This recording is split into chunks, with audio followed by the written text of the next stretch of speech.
Hello, everybody. Thanks for joining in for my presentation.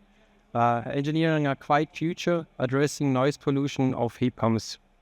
My name is Simon Walten and I'm the product manager in charge for this application at Getzner Werkstoffe.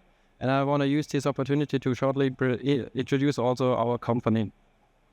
So we are located in Bürs, Vorarlberg, Austria, where we produce our materials, and it serves as headquarters, and also the material development takes place in Austria. But you cannot find us only in Austria. We have subsidiaries and sales partners throughout the world, establishing or enabling a worldwide service in terms of vibration isolation. We are an expert in vibration isolation with experience with more than 50 years, and our material serves in different applications, be it, for example, railway, construction, industrial application like rolling stock, floating floors, or, of course, HVAC. And our core competence and focus in HVAC is compressor isolation. I think we have all been confronted with the challenging thing, noise, by one or the other way, be it as manufacturer, as installer, or even as an end user. And this is not surprising, because we are becoming more and more aware of the issue of noise and noise pollution. And this is influencing our daily lives. What you see here is a forecast by the Federal Environmental Agency for noise pollution and thus critical conflict areas with heat pumps.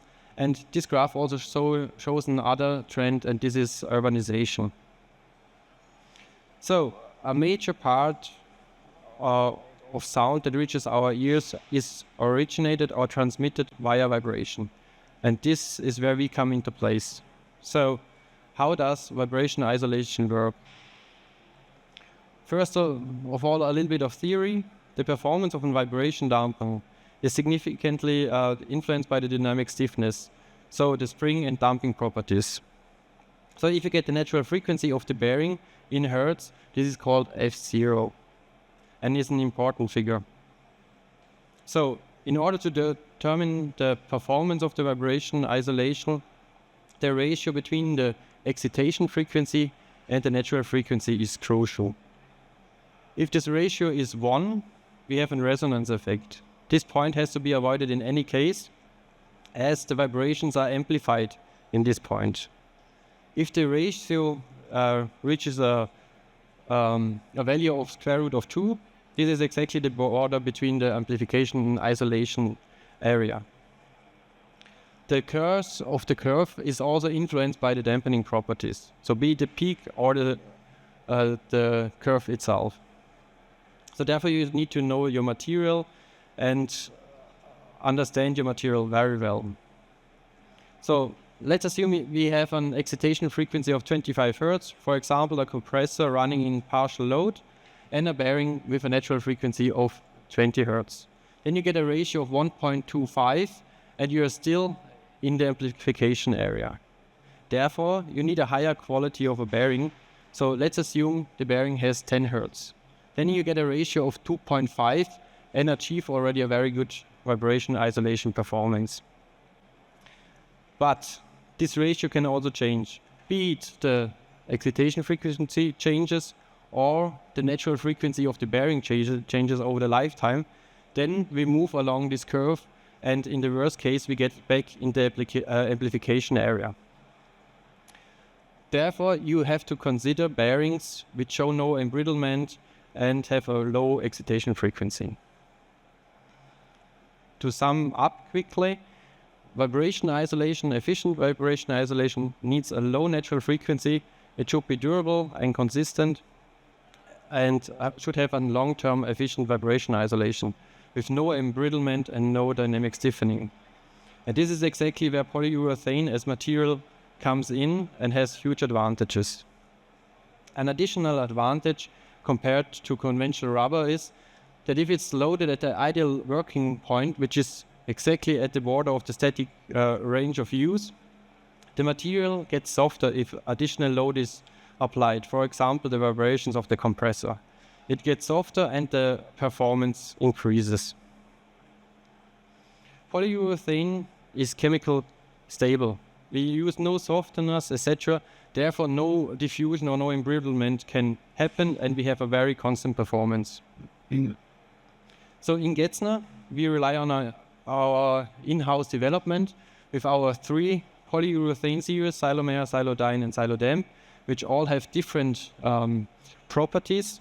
And we have a fourth product group. It's called Isotop, which combines the polyurethane material with metal elements, which makes processing and installation easier. So we go more into detail what concepts and solution we can show for heat pump decoupling.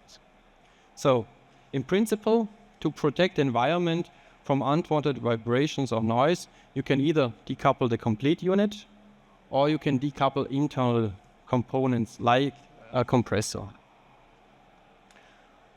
Both solutions or concepts have a different focus. What they have in common is that it's about vibration isolation, and this is why we have knowledge and there. So if you decouple the complete unit, you get a reduction of the structure-borne noise. Thus, no vibrations are emitted into the building structure. If you decouple the compressor, this has the aim to reduce the primary airborne noise, because the vibrations are not introduced into the system and the whole unit and the housing is less excitated, and therefore it's not emitting so much noise. And as you decouple directly the source, you get also an advantage in regards of structure-borne noise. Of course, we have various solutions for both scenarios, so be it internal decoupling or external decoupling. No. So enough of the theory. I want to show you some project and measurement results. First of all, we cover the topic, the isolation of a compressor. For this, we have had to stretch ourselves a little bit because reduction of vibration is normally an integral part of the product design, and therefore OEMs are very reluctant to share measurement results, etc. So what we did there is an in-house measurement on an air handling unit we have installed. So the challenge was to reduce the primary airborne noise. So how did we approach that? First of all, we made a measurement series with the existing rubber metal bearing, and it showed 3 peaks at 30, 56, and 70 Hertz. Then the only thing we changed is the compressor bearing, namely to a product of ours, the Isotop MSN Damp. And you see here already it has a very low natural frequency from around about 8 Hertz because of the polyurethane core used in there with 37.5 millimeter of Silodyne. Then we redid the measurements, and especially in the 3 peaks, we see a huge decrease in the primary airborne sound level. With only changing the compressor bearing, we were able to reduce the primary airborne noise by more than 7 dBA. I have here also analysis of the 30 Hertz band in more detail of the 1/3 octave band, and you see we have an improvement over the whole audible frequency range. This looks already very good, but initially I told you also that if you decouple the compressor, you get also a reduction of the structure-borne noise. So in the second part of this measurement, we did, again, measurement series with different products and different settings. What we also introduced was a mass plate to increase the mass, indicated by the plus. And we redid the measurements with a measurement point on the floor with vertical vibration levels. Again, the existing rubber metal element serves as reference. And as you see, all our products in 30, 50 or 70 Hertz showed a huge improvement of the vibration levels. Worst case with our entry product was 6.3 dBV, which we achieved. I brought you also a second example. It's also about external vibration isolation, and manufacturer in UK called us, and we were also allowed to publish the results. And they provide a system with shared ground loop arrays. And thus, multiple heat pumps are on different locations inside the building. And therefore, efficient vibration isolation is very important to avoid secondary airborne noise. So it was already a complete product, therefore also our measures were limited. So the only thing we could do was to change the external foot to a solution of ours. So this is the measurement setup. What we did is that we simulated a wooden floor because they had complaints, especially in retrofit homes with wooden floor constructions, because they have a higher elasticity. We decoupled the hoses that they do not falsify our measurements with Isotop DMSN. And we had 3 acceleration sensors, one directly on the heat pump, and in 10 centimeter distance, one in X and Z direction. All the measurements I show you is the one in 10 centimeters distance in Z direction, so really the vibration level in vertical axis. So, as already mentioned, we decoupled the complete unit with 3 different products of ours, and we achieved very good results again and had an improvement by more than 21 dBV in comparison again to the existing foot. Here you see also again the measurement over the 1/3 octave band. What you see here in the below graph, this is the improvement with the MSN-DAMP, and you see here a peak at 12.5 Hertz. I told you the MSN-DAMP has a natural frequency at max load of 8 Hertz. This shows that we would even have improvement capability if we optimize the MSN-DAMP to the maximum load. We would decrease the natural frequency and increase the vibration isolation performance. This peak here is the main excitation frequency peak.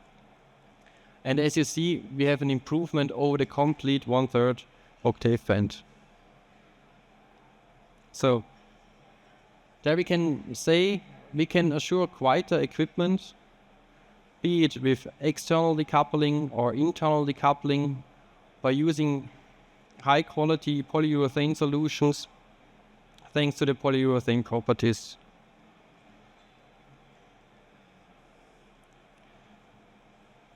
Thanks already. Are there any questions?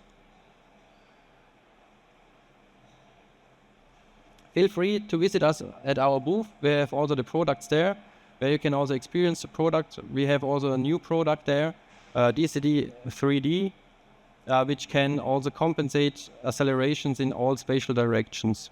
So you can find us at the booth. Thanks.